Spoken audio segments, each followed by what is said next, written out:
Aloha all, Paper Mario Guy here, and welcome back to Let's Play Mega Man X, episode number 3. I'm Paper Mario Guy, and I think I already said that, but whatever. So we are going to go right into Flame Mammoth Stage, start it right up, and keep on going. I'm in the mood to record. This is my third episode in this first batch of recordings, so I should be pretty set, and eager and ready to record by the time this episode is uploaded. But alas, this is the first example that I can show you guys of where beating one stage before another actually changes the environment. See the ice and stuff? Well, this is basically the indicator, but once you beat Chill Penguin, what Mega Man is actually standing on right now is supposed to be lava, but because we defeated Chill Penguin, it's all iced over with snow, and it makes this stage tremendously easier in every sense of the word. Pick that up so we can fill our sub-tank. Now, here is what I was talking about earlier, and I'm gonna see if I can at least just get to it. If it takes first try. What do you know? What do you know when I decide not to get it? So this right here is an X-Buster upgrade. It allows you to upgrade it, but like I said, just because I'm a fishy-sis little bitch, and I like to piss people off, I'm not going to get it now, just so I can get 2 seconds of dialogue later in the game. But, you know, at least I'm not like Avatar, and at least I'm not, you know, getting millions and millions of dollars for 7 minutes of extra film time.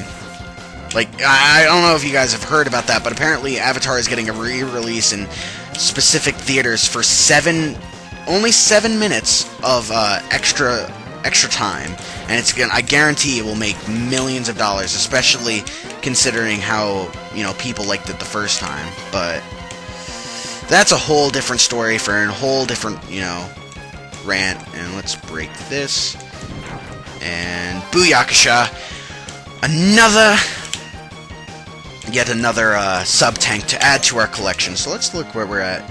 We have 2 heart tanks, 2 sub-tanks, and 3 bosses beaten. So that's not too bad.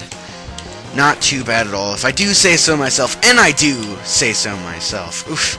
Two times in 2 videos, that's pretty good.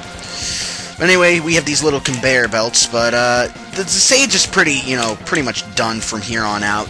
Now, I'm just gonna talk a little bit about what you might want to come into the stage with, you know, now, and, if you haven't beaten Chill Penguin. Now, I completely suggest of defeating Chill Penguin before you come to the stage, just because it makes everything easier, and you can get a heart tank. But I would also recommend beating Storm Eagle, so you can get his weakness, as I would recommend with any boss. But to be honest, Flame Mammoth isn't the hardest of any of the bosses, so it's not really a necessity, but I'd still recommend it. I'd also say if you're going to get that X-Buster upgrade earlier than, you know, normal, come here after Storm Eagle, because you have the head upgrade as well, and it just works out that you can get things done quicker. Now, the thing about Flame Mammoth is that he likes to shoot these little things of oil at you, and then what he'll do is he'll try setting them on fire, as you can see, and it does some pretty, like, nice damage. But as long as you just keep on kind of spamming the Storm Tornado, he's a piece of cake, and you can defeat him 1, 2, 3. Not very hard. And honestly, his stage isn't very hard unless you haven't beaten Chill Penguin. So this is another one of those stages where I'd say that the stage is actually probably harder than the boss, in my opinion, especially after you have the weakness. And I didn't mean to show that, or skip that little thing. But let's just continue on, because it's alright. Now we're going to tackle Mr. Spark Mandrill, and yeah. This is another stage where I get to show you, you know, where beating one boss changes the effects of the actual stage itself. I don't really understand Spark Mandrills, if someone would like to explain to me, but apparently, because we defeated Storm Tornado, there are now flashes of light. The light goes out randomly, and I don't understand that, because to me, I would think, hey, you know, a storm makes the lights go out, so by eliminating the storm, you eliminate, you know, the light flashing, but apparently it's not like that in the Mega Man series. I don't know. Maybe I'm just crazy. But the things that you might want to tackle this stage with before entering is definitely Chill Penguin. Oh, I almost died. Definitely Chill Penguin, because he makes Spark Mandrill the biggest, baddest joke of a boss ever. And because you need the dash. Oh, it's not here yet. For a heart tank upgrade. But if you're not going to besides what's his face, I would also take on Boomerang or Boomer Kuwanger. There you go. That's his name. Because he has the Boomerang Cutter, which allows you to get a sub-tank that's located in this level. So those are the two people that I would recommend beating before you tackle the stage. But again, this is another one. Well, I don't know. He's not that hard of a boss, but I guess if you don't really know how to fight him, he can be kind of difficult. So I wouldn't necessarily recommend him as a first boss. But I mean, if you've played, you know, a decent amount of Mega Man games, he's not, you know, too far out there to recommend as a first boss. But anyway, the Storm Tornado, I just want to point out, breaks this game, because it takes out so many people in one shot. It's crazy. But anyway, I'd like to make special note of this heart tank, because this is actually the heart tank that I missed in my old playthrough, which made my old playthrough a lie when I claimed it to be 100%. So definitely get that, because it is kind of easy to miss. Unless you're very adventurous and you just randomly scale walls. But now that I've pretty much covered everything that you might need to know about this stage, summer is pretty much over. I start school not too, you know, on the 7th of September, so that's pretty close, but I haven't really been thinking about that all too much, besides getting my schedule, which is awful, but again, not something I really want to talk about.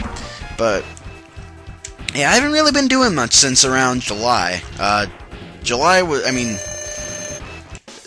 by the time August started, I pretty much was finished doing stuff for the summer, to be honest. But anyway, here's a perfect example of how weapon energy breaks bosses in this game. This is by far the easiest boss once you have his energy thing, and I still got hit somehow. But just freeze, he breaks out, freeze, he breaks out, rinse, and repeat. And he is the definition of a piece of cake.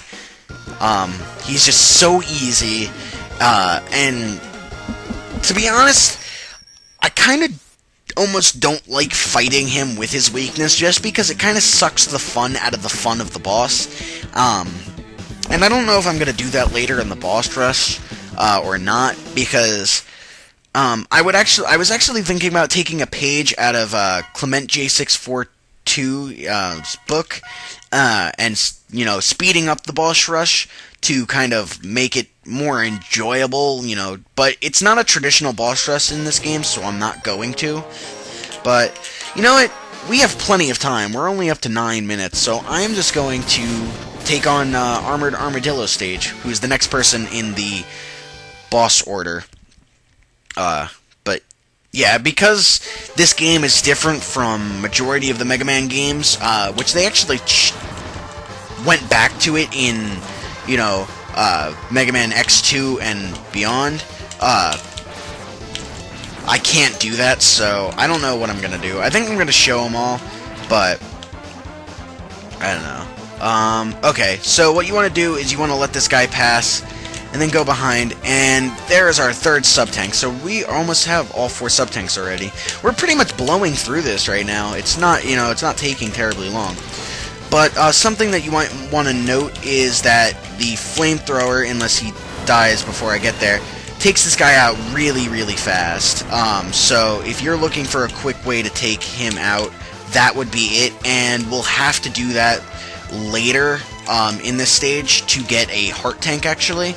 but just quick noting that, and I'm getting hit all over the place, but I really don't care, because, again, with boss weaknesses and everything, I don't really have to worry about anything in this stage, except for pits and stuff like that, so taking damage is the least of my worries.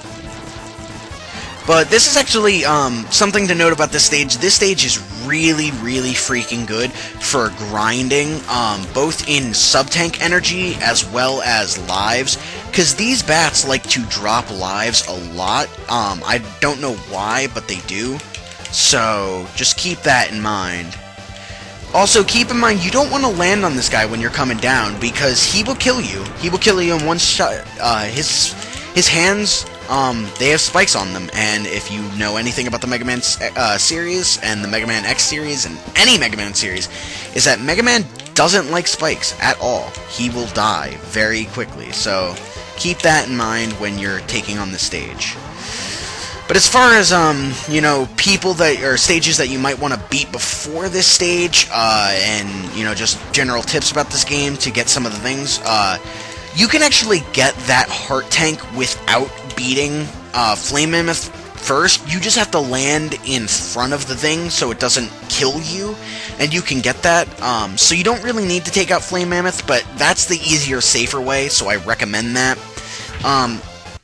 As far as other things, you've probably beat Chill Penguin before this guy, so that's a you know, good thing too, to have the dash, because you can really, you know, beat this level a bit quicker.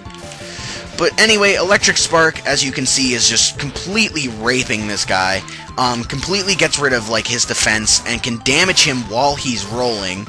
And if you do this quick enough, you can actually do it so he can't hit you with his, like, little I-beam lasers, or whatever he's shooting, which is always swell. But yeah, this is actually, you know, I wouldn't recommend him for a first boss, because he is quite difficult if you don't have Electric Spark.